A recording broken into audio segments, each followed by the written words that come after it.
शिवसेना उद्धव बाळासाहेब ठाकरे पक्ष आणि मनसेमधून जे भाजपमध्ये गेले ते भटकेच असल्याची टीका संजय राऊत यांनी पांडे वाघ यांच्या भाजप प्रवेशावर केली आहे. त्यांच्या पक्षप्रवेशाला विरोध करत देवी आणि फरांदे रस्त्यावर उतरल्या.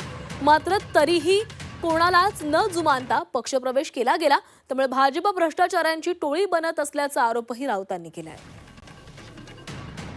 विरोध होतो या लोकांना घ्यायला. लोक रस्त्यावर उतरले आहेत. त्यांचे लोक रस्त्यावर उतरलेत. देवळे आणि फरांदे आमदार आहेत त्या रस्त्यावरती उतरलेले आहेत. त्याच्या आधी सीमा हिरे रस्त्यावर उतरल्या होत्या. तरीही कुणालाही न जुमानता हे लोक इतर पक्षातल्या कार्यकर्त्यांना फोडून विकत घेतात. हे या महाराष्ट्राच्या परंपरेला काळीमा फासणारं कृत्य आहे.